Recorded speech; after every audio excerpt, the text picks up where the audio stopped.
Hey everyone, so let's talk about PRIA with Jameelah. And this is brought to you by friends and family of incarcerated persons. So I hope that you enjoy and learn a ton. I have some slides present. Unfortunately, because everyone cannot be present with us, Julia will go ahead and post these slides for your viewing later. But again, I'm JameelahLewis, and I'm the state PRIA coordinator and advocate. I'm the advocate for all facilities, including juvenile facilities, community lockups, community confinement, jails, and prisons. So in the state of Nevada, I cover a lot of ground. Today, I will be informing you all about PRIA and its importance, and feel free to ask me any questions at the end of this. I'm going to give y'all my email now, and I'll also give it to you at the end of the presentation. So, my email is Jameelah, JameeLah, @rcclv.org. Or you can look me up on LinkedIn at JameelahLewis and find more information about me there. So going forward today, we're going to talk a little about what PRIA is. So PRIA stands for the Prison Rape Elimination Act. This is a set of national standards that addresses sexual violence involving those in custody, and it actually went into a study in 2003. It passed both the United States House and Senate to be enacted for a study. And then in 2012, after they gathered all that information, it took them about 9 years, they implemented these standards to be in effect to all DOJ facilities within the United States. So again, out of all those facilities that I said I mentioned here in Nevada, that also applies to each state. So there's a PRIA advocate that covers all the same spaces that I do here in Nevada. So the PRIA standards' ultimate goal is to achieve substantiated system-wide protection that keeps folks safe from acts of sexual violence, including sexual harassment, abuse, stalking, voyeurism, and etc. And we'll talk about what some other forms of that abuse look like a little bit later. So again, the standards apply to federal, state, and local facilities. As I said, adult prisons, jails, juvenile facilities, lockups, and community confinement facilities. So in the state of Nevada, that could look like the federal prison in Pahrump. That could look like a facility such as CCDC or Henderson Detention Center. That could look like a place like Summit View or Caliente, or places like High Desert State Prison, Florence McClure, and also Casa Grande, as well as Las Vegas Community Corrections Center. So there's like I said, there's a lot of places, and those are just to name a few. So in Nevada, there are over 80 plus facilities, as I said, including all those spaces in which I touch my fingers in. That means if you think about all 80 plus facilities, I have probably had some contact with someone in each facility. And that doesn't only have to be someone who's incarcerated, that could be a person on the staff, a PRIA compliance manager, a warden, any form of PRIA to make sure people are implementing the standards. Most facilities do have a designated PRIA compliance manager, and in DOC, we actually have a PRIA coordinator who works out of the Inspector General's office. So hypothetically, if there was a case revolving a PRIA situation, you can call the Inspector General's office and report it there. But every facility, including juvenile facilities and local facilities, also have a PRIA compliance manager. But there's only one PRIA advocate, and that's me. So there might be an entity for each facility in which they have a PRIA compliance manager, but in the state, there's only one state advocate. And that's why I'm here today, to talk to you all about what PRIA advocacy could look like in the near future.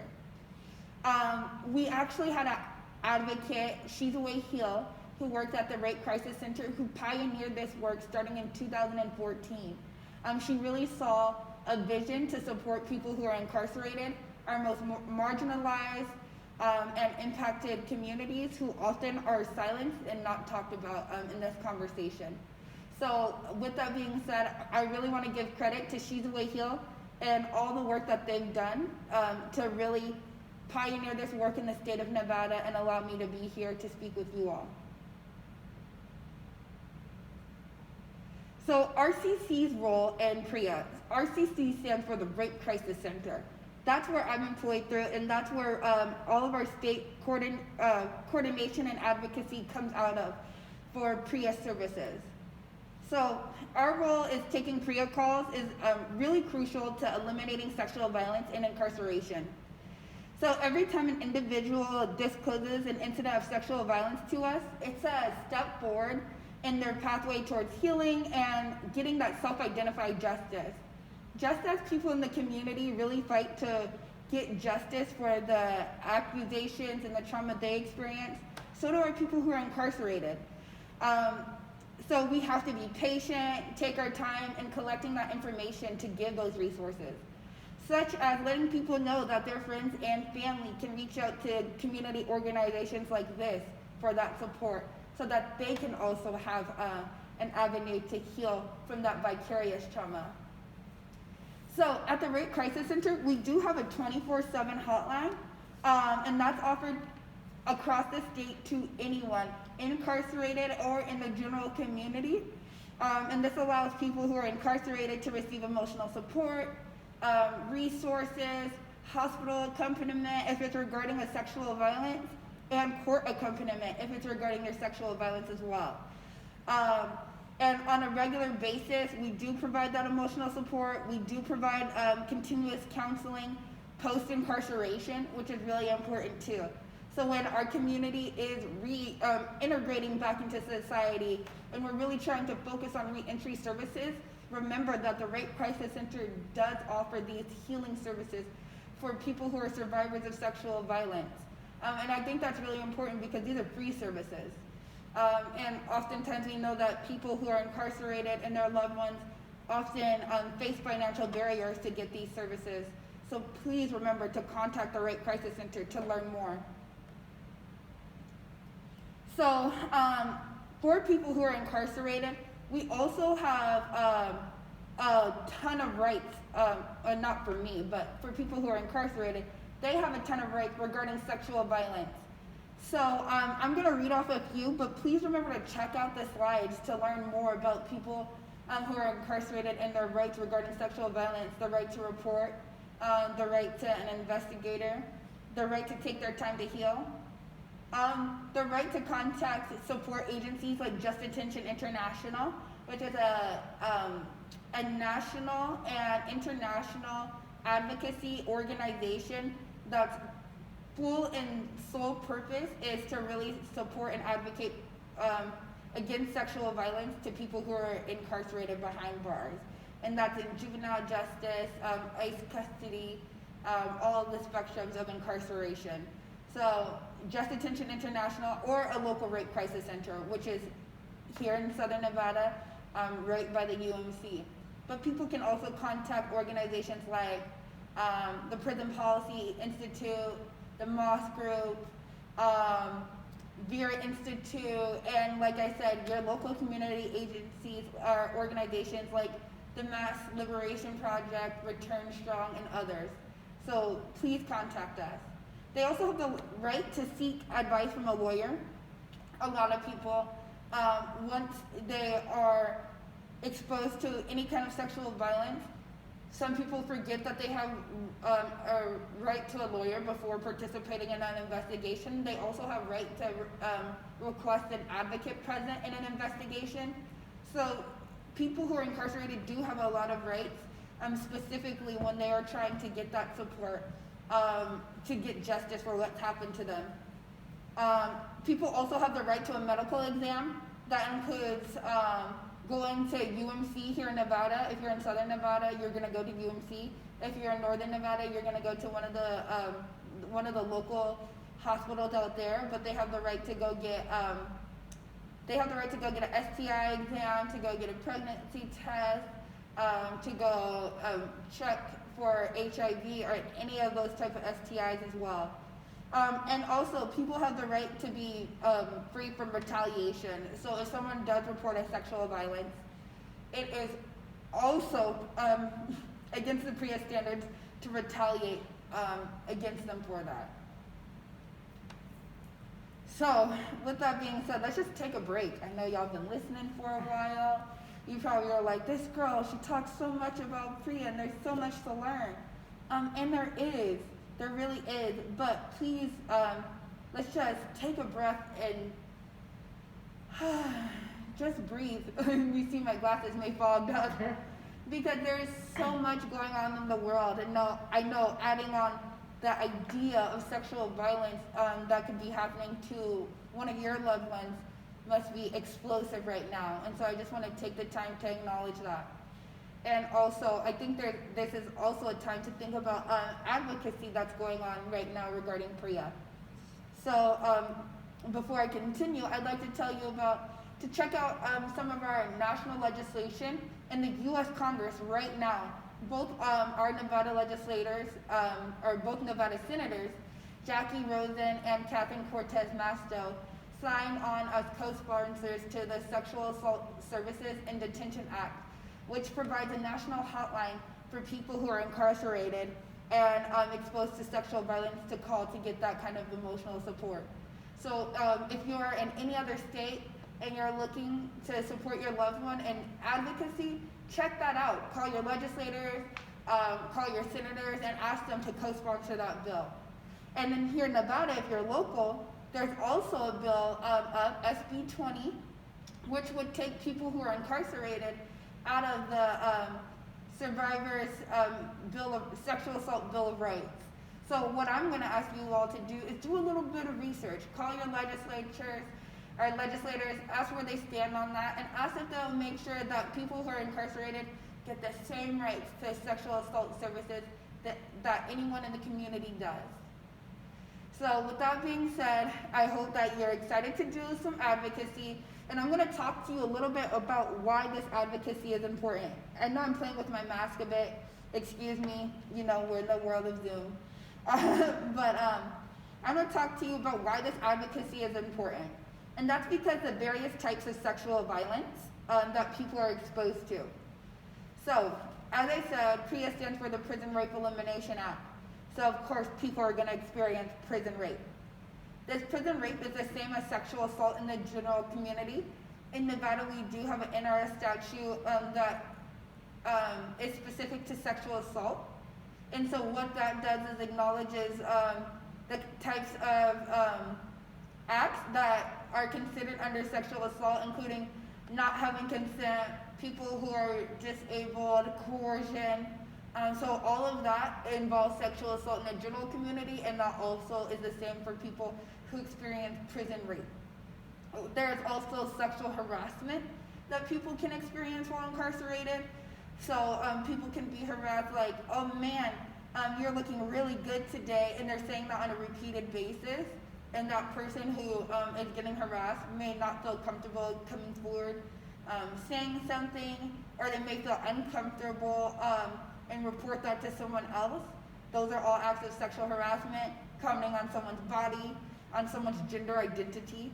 So for people who are trans, commenting on their sexual identity, referring to them as their birth pronouns in comparison to the pronouns on how they identify is also a PREA violation and considered sexual harassment. There's also sexual abuse by medical professionals. So people who are working with people on hospice, people who are working with people in the medical unit, those are people who often have access to folk and often have the ability to sexually abuse people. And because those people are vulnerable, they may not speak up, they may not feel comfortable, and oftentimes medical professionals are also reporting entities.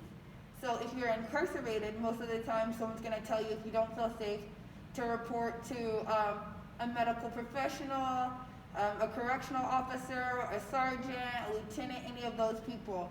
But if a medical professional is also an abuser, that makes it really, really hard to come forward reporting.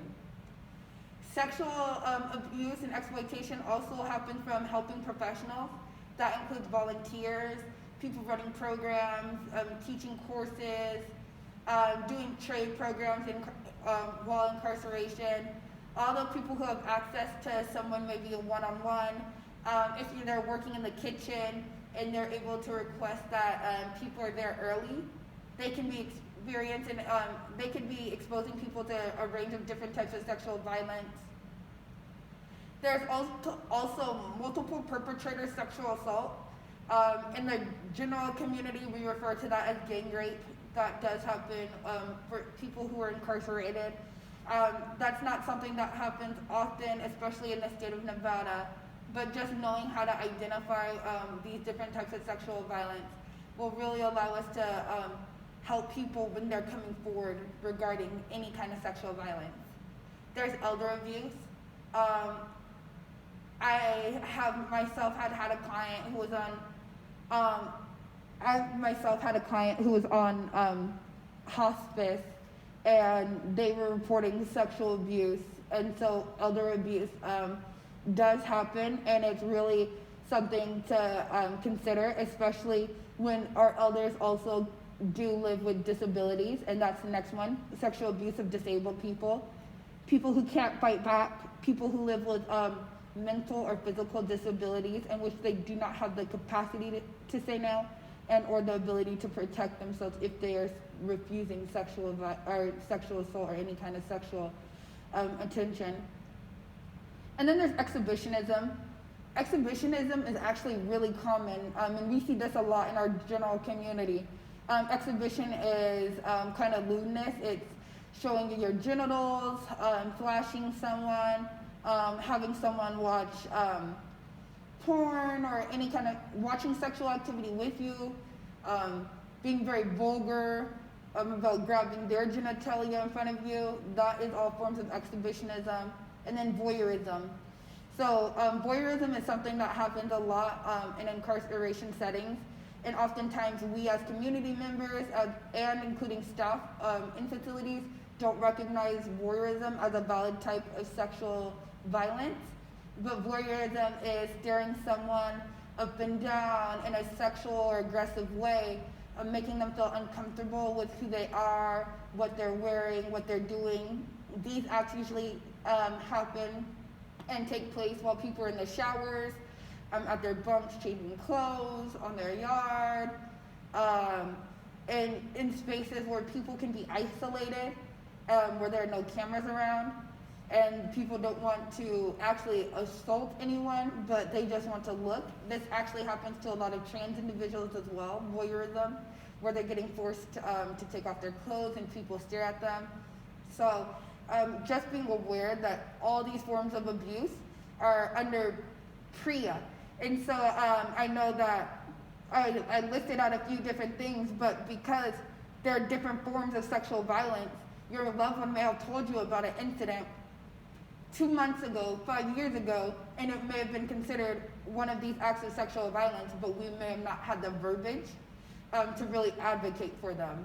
And so verbiage and language is really an important part of the PREA standards. And my work as a PREA advocate and all of our work as advocates and activists against sexual violence. So let's talk about PREA calls. So as I said, I offer emotional support calls. These are usually considered legal calls. Every call that I have with someone who's incarcerated and reporting sexual violence is on an unrecorded line. So if a loved one called me, one of my clients called me, those calls essentially are free 15-minute calls, regardless of the facility. If you're in CCDC, Las Vegas City Jails, in DOC, any facility, Casa Grande, you are awarded a 15-minute free call on an unrecorded line. Now, if a loved one is asking for emotional support services to learn healing and coping skills, to really do prevention planning, because I think that's a huge part of my advocacy as well, is preventing future sexual violence to happen. If they realize they're getting sexually harassed, and we can mitigate their exposure to sexual harassment by saying, hey, maybe we partner up when we're going to the bathroom. Maybe we're asking for you to be switched into another unit so that you can feel safer. Maybe we're asking for that abuser or that harasser to be moved. So considering all that and prevention planning is things that we do on those calls and things that I do on legal calls. We also offer, if the person does sign a release of information, we do also offer to disclose that information to their loved ones. And I think that's a huge important part of why I'm here in the healing practices, is that oftentimes people are isolated with what is going on and what's happening to them. And having an advocate present to be able to say, hey, I haven't talked to my loved one in a week. They don't know what's going on with me. Hey, I'm not ready to talk to them and tell them what happened, but could you inform them that I'm okay and this happened to me?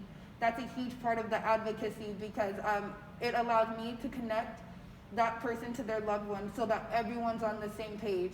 But that also means we all need to be on the same page on what healing and coping looks like for ourselves and for that loved one who's experiencing that. So again, those emotional support calls are a bulk of my work, but also people are able to call those lines and request that I report a sexual violence on their behalf. And so if someone were to ask me, hey, Jameelah, this happened to me while I was incarcerated, there's usually a process I go through. I get their name, their information, what cell they're in, what unit they're in, who the offender was, if they know, or if they choose to disclose that. Because they also have the right to not disclose any information regarding themselves or their offender. But they do have the still right to report that. So depending on what it is, they'll say, hey, Jameelah, can you report this on my behalf? And I'll tell them, okay, just letting you know that when I report this, I'm going to report it to the PREA compliance manager or entity within that system, within that facility. I also think that's an important part for you to let your loved ones know, because oftentimes if people don't know that you're reporting it back to the facility, and then an investigation starts happening, they might be exposed to retaliation. And so them knowing, hey, this is going to be reported back into the facility, and an internal investigation within the facility will take place, that is really, really important, because they also have the option to weigh the risk of retaliation. We want people to report so we can mitigate sexual violence, but we also want them to report in the safest, most possible ways. So just knowing the different ways in which people can access those services. But someone calls, they ask me to report, I'll get their consent. Do I have your consent to report this to these entities? Once I get that consent, I'll go ahead and call whatever facility they're in. As I said, each facility has their own PREA compliance manager, and I'll report that to the PREA compliance manager. So you can also do this for your loved ones as well. They could report it to you, and if you're hearing these things and you get that consent, even if you're their loved one and you think that you know what's in their best interest, consent is really, really important.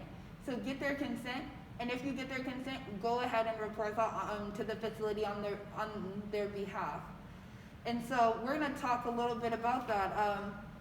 Just never forgetting to get consent, and making sure if that person wants to talk to an RCC staff member or an advocate, that they know we have a 24/7 hotline. I think that's really important as well, because oftentimes people who are incarcerated have often been the strong ones in their family, have had to be the strong ones in their family, and they don't want to disclose that kind of sexual violence or go into detail. So letting people know, okay, maybe I'm not the person you want to open up to, maybe there's someone else you'd like to open up to, will allow them, and excuse me, ooh, this mask.